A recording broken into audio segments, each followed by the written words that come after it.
Visible है ये slides जो हैं अभी?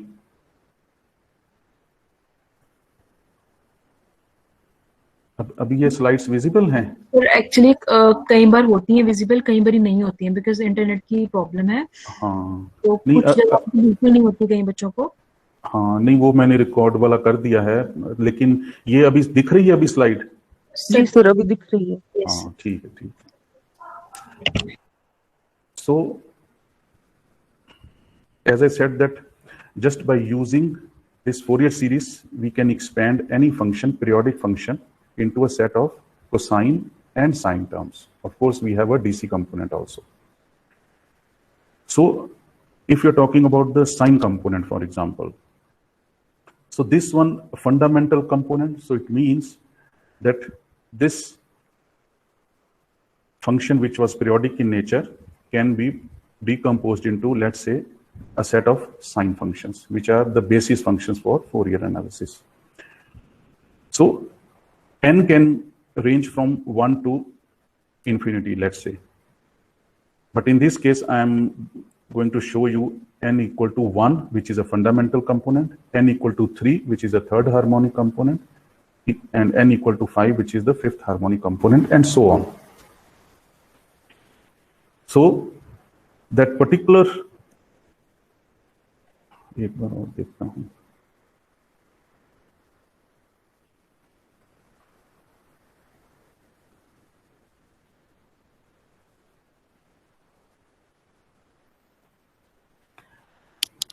okay, so these are called basis functions, the sine and cosine functions over here, and the components. We'll see later on how to use these, all this.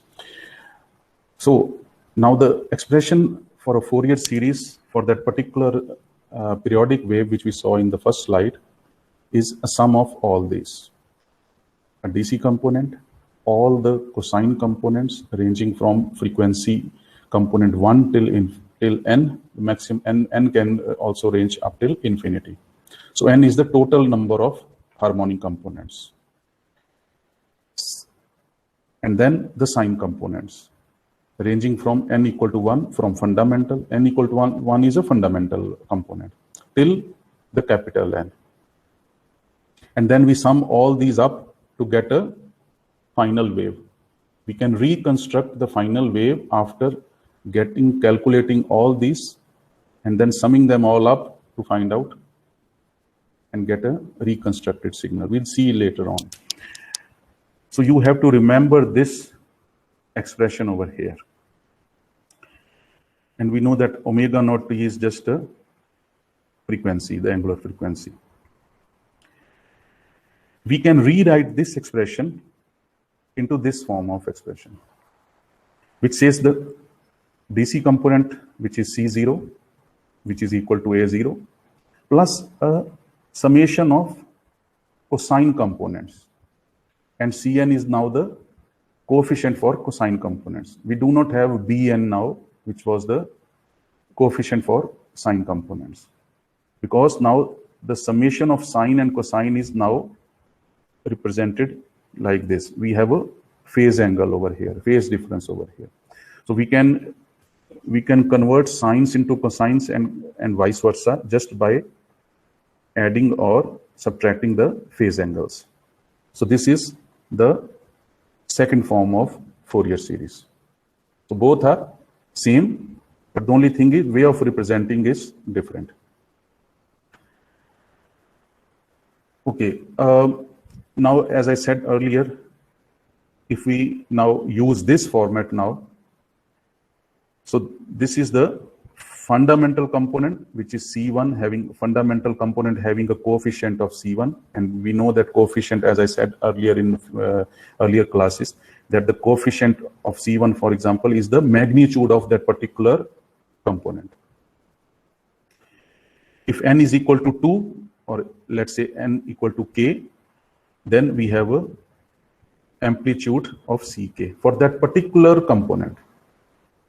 So we have components starting from n equal to 1 till capital N. So within this range, we have set of coefficients, and all coefficients have their own magnitudes depending upon the frequency, which is k omega as we can see here. So this frequency, third harmonic, n equal to 3, will have a coefficient which is very less compared to the fundamental coefficient. So the fundamental coefficient means the amplitude of fundamental is higher compared to the coefficient of the third harmonic, or the n equal to 3. So all these components have their own coefficients. N equal to 5 have its own coefficient, which is lesser compared to the third, and so on. So these are also important, and these coefficients, we'll see that how these coefficients actually make a difference. And then based on this, we can define Fourier series, which is an accurate representation of a periodic signal consisting of sum of sinusoids at the fundamental and harmonic frequencies. It can be sinusoids plus cosinusoids, or simply cosine functions. And the only thing now is that we have represented the previous sequence of pulses into amplitude and phase, like we can see from here. This is an amplitude of that particular component or particular harmonic, and this is the phase of that particular harmonic. So all harmonics are just represented using phase and the coefficient or the amplitude. So let's take an example before we proceed further. Let's say we have a simple circuit having resistance and inductance at load, and the input supply and the output waveform for the voltage is Vm sin omega t, just like a half wave rectifier. So from 0 to pi, it has the voltage. From pi to 2 pi, it does not have any voltage at the output. So this is now a kind of a periodic sequence. After every angle pi, we have a sinusoidal pulse over here. So if we want to represent this in terms of Fourier series, we can do something like this. This is an average, which is a DC term. We know that the average voltage for a half wave rectifier is Vm divided by pi, so which is also called the DC component. And then the fundamental component having n equal to 1, and then all the harmonic components over here. N equal to 2 equal to till infinity. We can also rewrite this 4.15 into 4.16, as we saw earlier in the last slide. The second form is this C0, which is now V0, having a DC component of that voltage, and all the harmonic contents having their own voltage amplitude, which is now the coefficient Cn. And then theta n is the phase angle for each coefficient or for each harmonic, depending upon the value of n.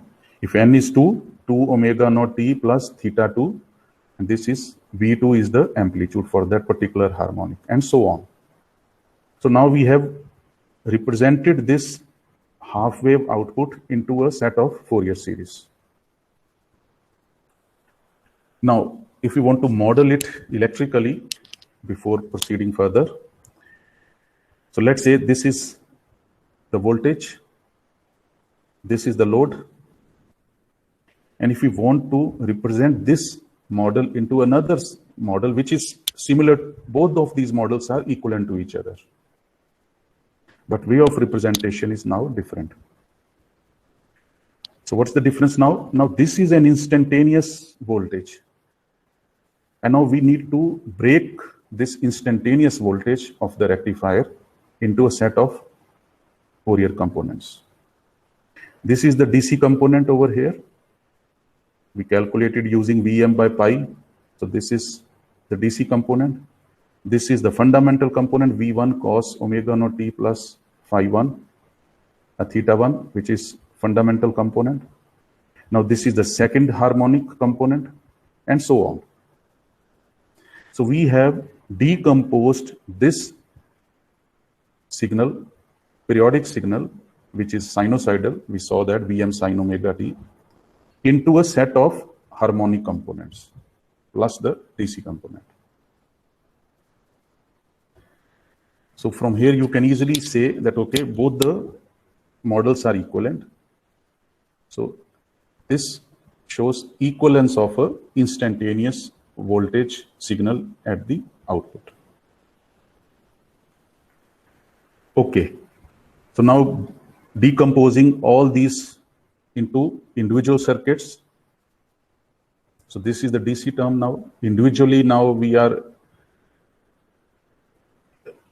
do you remember now after this model B, if we are now decomposing it further into individual voltage sources, what theorem normally does it resemble? Electrical theorem. So Thevenin or It's written over there. Superposition. superposition. I'll tell you how this superposition is actually kind of a electrical representation of a Fourier series. So both are equivalent. Fourier series and the superposition theorem both are equivalent to each other. Okay, so now we know that we have broken down or we have decomposed this instantaneous voltage into a set of all the components using that previous Fourier series expression. So V naught plus summation of all the, instead of V naught, it was, we mentioned C naught. Let me say this one. V naught plus sigma this, which we saw from here, from the Fourier series. So this is a standard expression for a Fourier series, a general form of Fourier series. This is a trigonometry form of Fourier series, and this is a standard form of, or general form of Fourier series. So from now onwards, I'll just call it a general form. Okay, so using that general form, we have now decomposed this instantaneous voltage into set of all the components, including the DC component. And we know that we actually do a summation of all these AC components. These are all AC components. V1 cos omega naught t fundamental is an AC component. Second harmonic also an AC component because of the cosine function inside it. And sine and cosine are all AC components. Breaking them even further, so now we want to see the result only due to individual components. So V naught, so we want to find out the result at the load only due to the DC component. Then first harmonic now. We want to find out the result over here, or we want to find out the output over here only due to the fundamental component. So if only fundamental component is applied, so what will be the result over here? Means what will be the current in this load? So if we want to find out the result of this current I over here due to this second harmonic, so we said now this V2 cos omega t plus theta 2 will be the input, and what will be the result of this I to t in this load, and so on.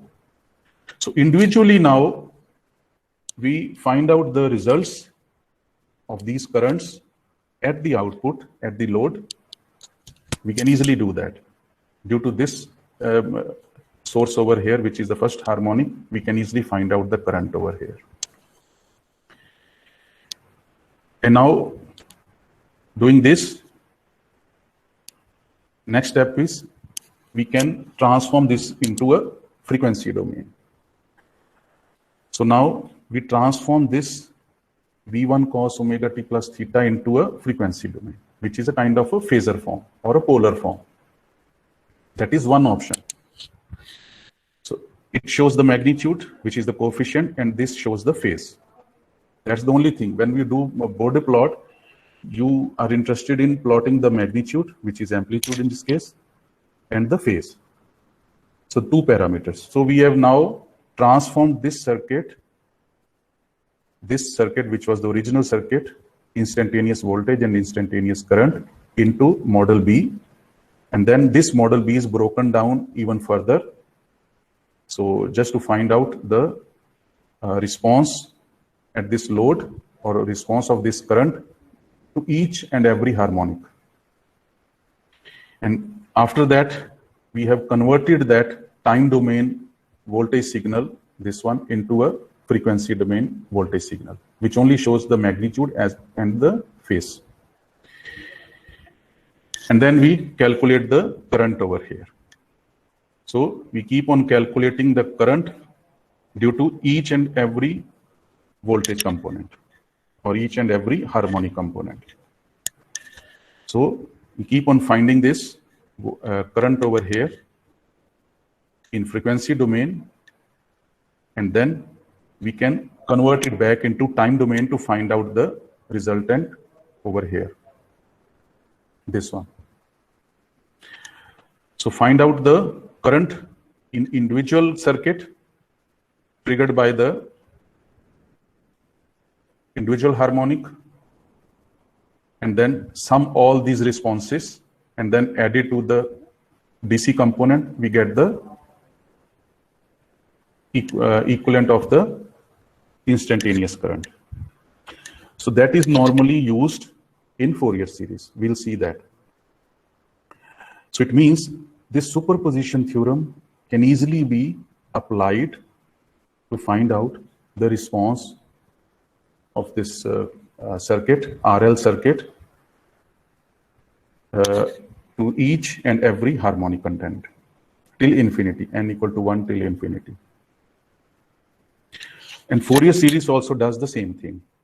It decomposes each and every, it decomposes that periodic signal into each and every harmonic contents, and then based on these harmonic contents, it takes out the results and then sum all these things and we get the final answer. So that's what Fourier transform actually does. It decomposes the signal, any signal. So Fourier series is used for periodic signals and Fourier transform is used for aperiodic signals. Or you can say, if you want to, because in signal processing, the signals are not always periodic in nature, like a speech signal. Speech signal can be random. So Fourier transforms are used to analyze or to process the random signals. So what's the difference then? Fourier series ranges till infinity, that the signal propagates till infinity. But in signal processing, we do not care about the infinite values. We only care about the specified values. So we truncate that infinite series of sequence. So when we truncate that sequence from infinite to finite terms or finite samples, and then we use Fourier transform instead of Fourier series. The base is same, but the only thing is now the limits are different. Basis functions are still the same, sines and cosines. And at the same time, the harmonic contents, because sine and cosines, they are the harmonic contents, as I showed you in previous slide. All sinusoidal components are harmonic components. So Fourier series, what it does is just convolve or multiply each and every sine components, which are basis functions, also known by the name harmonics. So we multiply each and every harmonic with the original signal. Let's say if we want to analyze that microphone signal, so that microphone signal is now a sound signal which can be treated as an original signal. Now that original signal is now multiplied by each and every basis function, starting from n equal to 1 till infinity. And if we are going for a truncated one, we can say n equal to 1 till 100.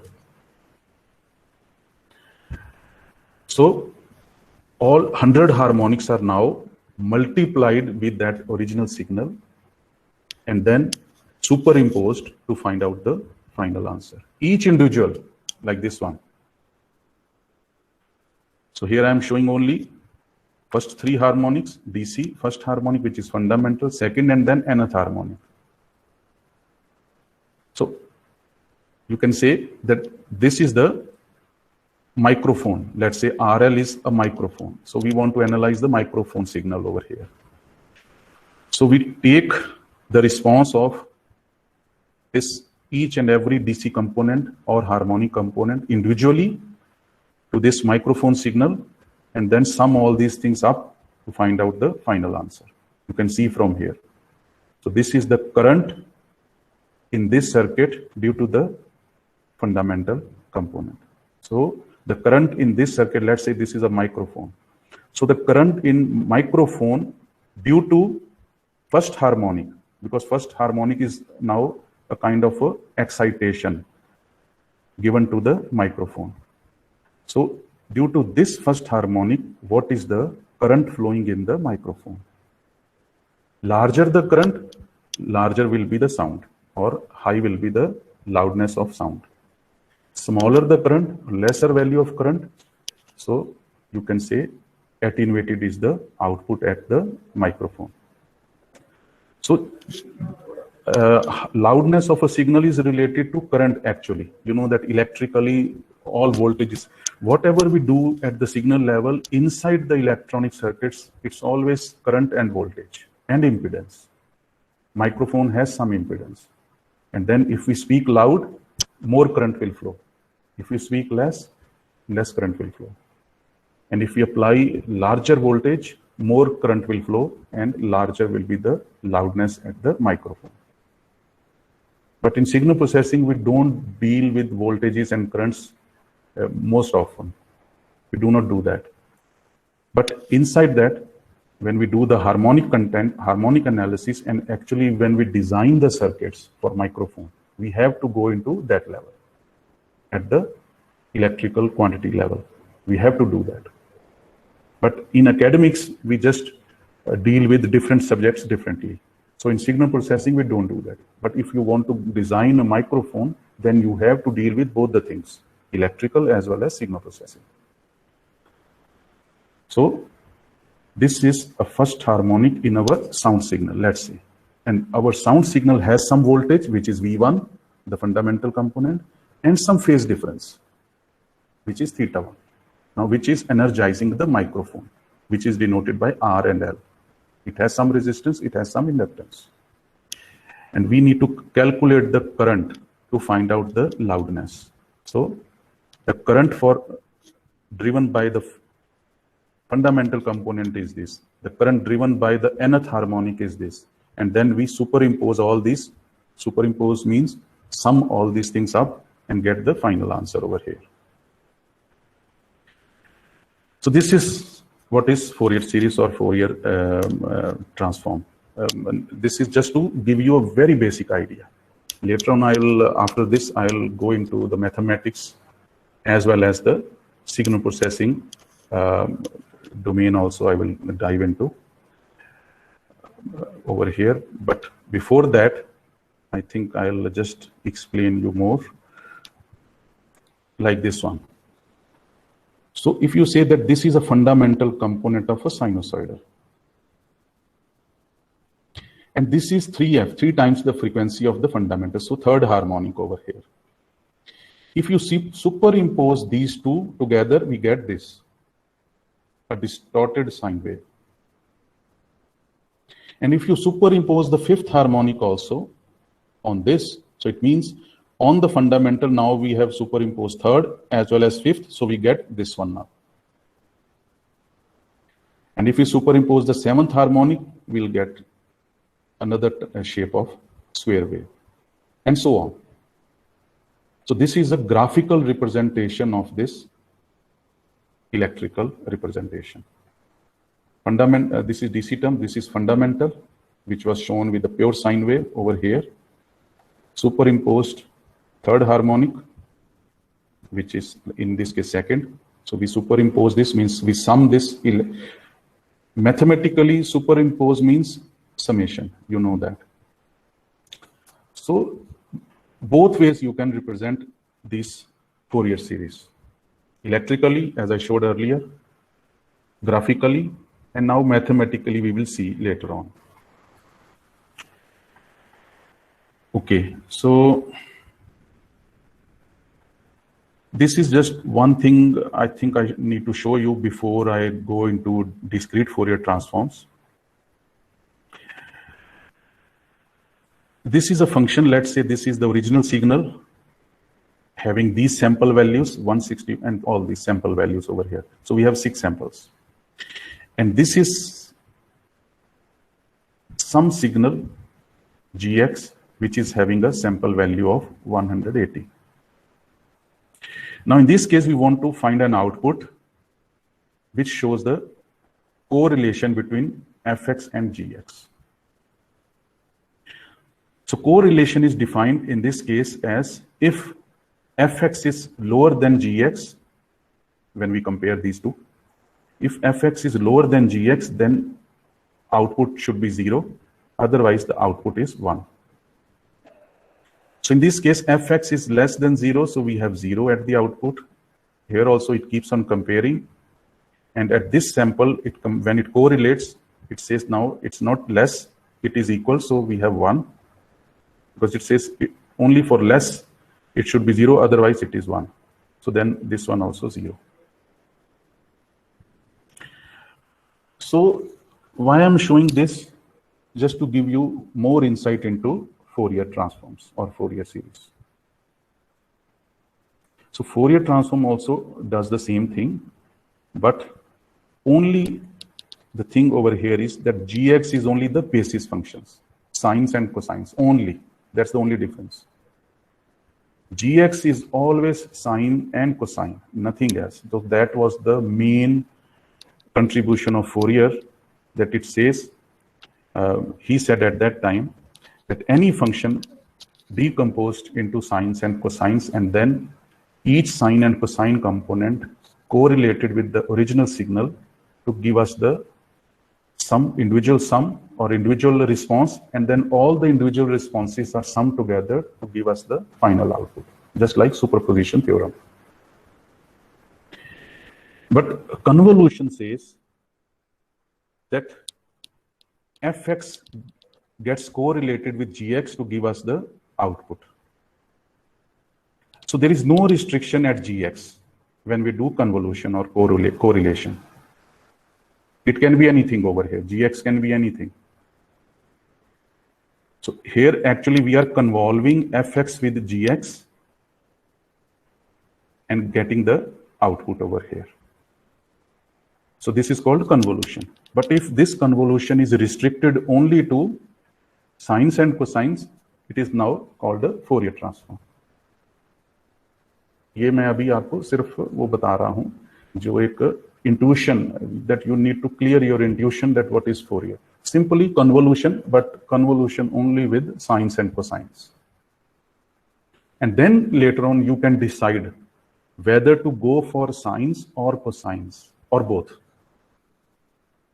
Because if you say that, okay, I want to just scrap off the cosine components, I only go for sine components. So I need to find out the Fourier transform correlation with cosine components only. So you are now correlating with imaginary components only. Real components are now scrapped off. In image processing, with cosine terms, they convolve and they just throw away the imaginary components. So it depends based on the application. But in this course, we will be dealing with both sine and cosine, imaginary as well as, because you know sine components are imaginary components and cosine components are the real components. In Cartesian form also you can say. So Cartesian form you can say, we'll see later on when we do that. Okay, so and in the next function now, we now have increased that gx function over here, a matrix of gx samples. So we have now raised these samples from 1 to 3. So we have 3 samples over here now. We keep on comparing and then we get this type of output. Simple, very simple correlation, not a complex correlation I am doing at this moment, just to show you the main idea. So now the output changes. So it means this can be called as the input, any function, let's say our microphone signal, of sound signal. This F2 shows the sound signal of from speaker when you speak at the microphone and then you hear at the speaker. This G2X is a kind of a impulse response, which is called a coefficient. when we did our first few lectures. So now we are correlating original signal, input signal with the coefficients of a filter, let's say. This is a convolution. And if we change this G2X into pure sines and cosine components, now it is a Fourier transform. Simple.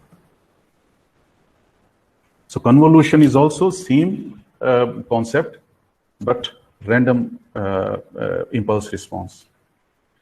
In Fourier transform, only sines and cosines are used for comparison and then superimposed. ये मैं बार-बार बोल रहा हूं आपको. So this is just an example for a filter. So a person having a height of 165 compared with all these, if it is less, that person is thrown out, not selected, not selected, selected, selected, selected, selected. So that is the work of a filter, low pass filter, high pass filter. Only high values are allowed, low values are not allowed. So now, have you understood the relation between convolution, Fourier transform, and filtering? Before we go into the mathematics of this. Anybody else?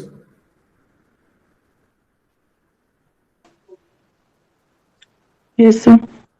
समझ आया सबको? ये video आप देख लेना, चलो देख नहीं रहे होगे शायद. देख रहे हैं, समझ आ रहा है. नहीं, मैंने वो बहुत बिल्कुल बेसिक करके समझाया है. Yes sir. कि सुपरपोजिशन थ्योरम जो आप यूज करते हैं, that is all Fourier series, let's say. Yes sir. So you convert harmonic contents into a sum of sources, voltage or current sources. In this case, I showed voltage sources. So it is the first step of Fourier series. Decompose any signal into a set of components, harmonic components, which we have done. And we have just represented those harmonic components in terms of voltage sources. And now each voltage source is used for excitation of the load. Can be a microphone at the load, RL load. So now each harmonic content is now exciting the load individually. And based on that excitation, individual excitation, we calculate the individual current. So I'm speaking now, but this voice signal is having infinite harmonics present in it. So if I want to analyze this signal, and then what will I say? I pass it through Fourier series, which will decompose my signal for voice signal into a set of harmonic components using that general form or the trigonometric form of Fourier series. Both are possible. And later on, we just use the general form. So now, when this voice signal is passed through the Fourier series, it is decomposed into a set of harmonic components from 0 to infinity. So 0 component is the DC component. Then first harmonic component is the fundamental component. And then all the harmonic components. And now next step is, after passing it through Fourier series, the next step is to represent each of these decomposed harmonic contents into an electrical circuit like a voltage source. Each harmonic component is now represented by a voltage source, which in turn will excite this microphone which I'm having over here. So this microphone is a load. So now I want to find out the response of this microphone to each individual harmonic component which was decomposed using Fourier series, using that general form. And then once I get all the responses for all the harmonic contents at this microphone, just by measuring the using multimeter and all this. And after calculating each and individual response at the microphone, I sum all these things up using superposition theorem. And then I get the final result at the output, which is a reconstructed signal, as when I started at the voice. Both are most of the time similar. The only thing is now I know that what type of harmonic is giving most energy. Why we divide it into harmonics? Because we need to find out the response of each harmonic, which we saw this using the voltage sources. And then if let's say the third harmonic is giving a huge energy at the output at this microphone, then I can say that, okay, I want to design a filter which should get rid of the extra energy involved in the third harmonic. So it means Fourier series helped me in finding out that which harmonic is giving us the unwanted energy, which we may not need, which may cause problems at hearing. Maybe you are hearing some of my voice may be irritating to you. So this is only due to harmonics present in my voice.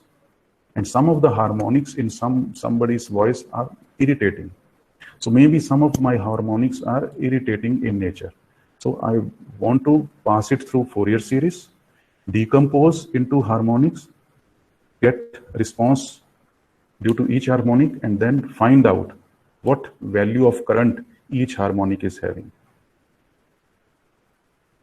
So if, let's say, third harmonic is having a very different value of current at the output, then I can use filter to filter it out before superposition. So this is why Fourier series is used. And Fourier transform, if I'm going for the, you can say, transformation of this microphone signal, then we use Fourier transform, because we don't go for infinite harmonics. And if we truncate the number of harmonics, then we use Fourier transform. And in this case, discrete Fourier transform we'll do.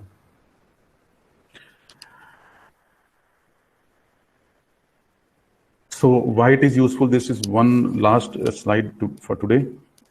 So let's say this is my original voice signal over here, which is shown by a noisy signal. And when I pass it through the Fourier series, it decomposes this signal into two harmonics. One is the fundamental harmonic, another one is the harmonic, second or third harmonic.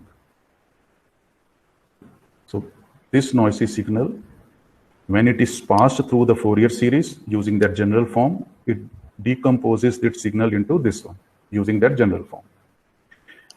Now I say, okay, I only want fundamental frequency. I do not want this harmonic. So then I remove this high frequency component by using filter.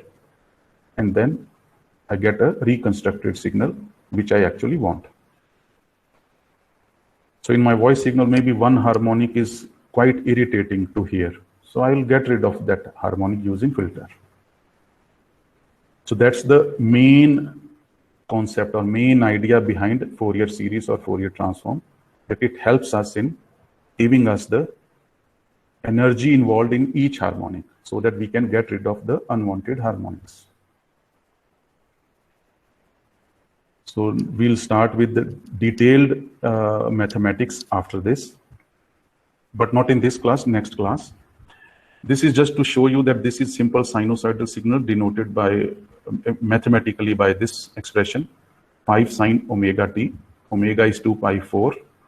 4 is f, which is frequency.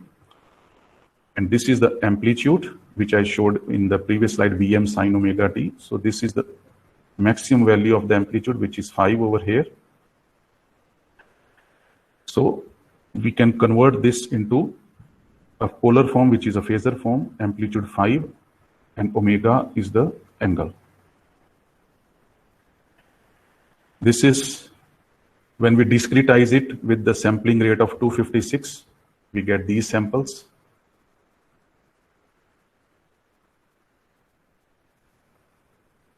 And undersampled signal, just to give you an idea that what sampling frequency is, which is a Nyquist frequency. So that has to be done carefully. If we do not sample this carefully, then Fourier series will go wrong, always.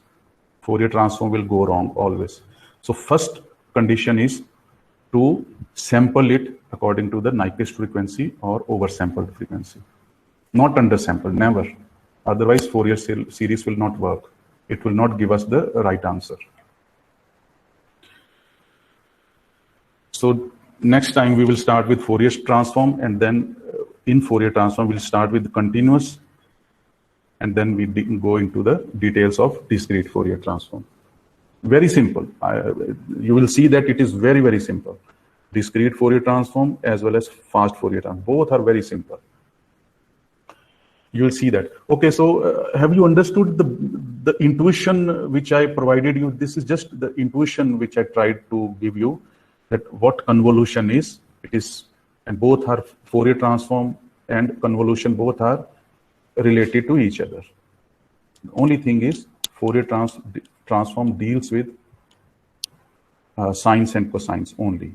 They convolve. So this is just a convolution. DFT is just a convolution, but the convolution is only with the sines and cosines. That is the only difference. This is a convolution. Fourier transform is a convolution, but only with sines and cosines. Okay, any doubt? बाकी आप video आप सुन लेना. Any doubt?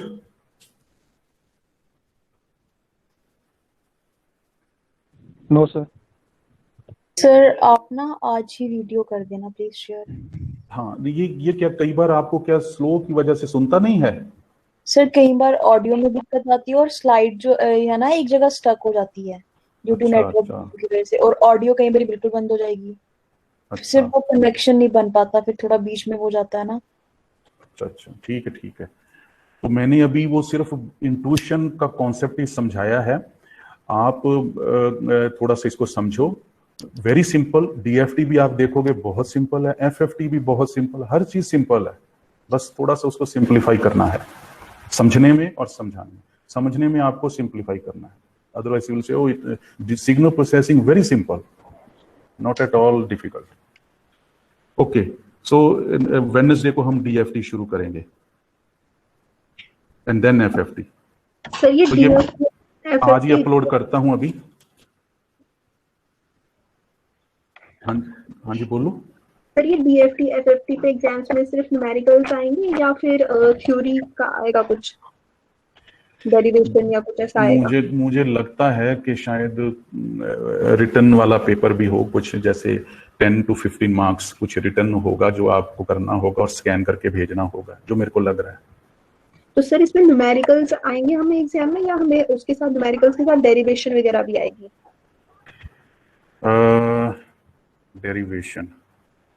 Derivation हाँ आ सकती है. होगा थोड़ा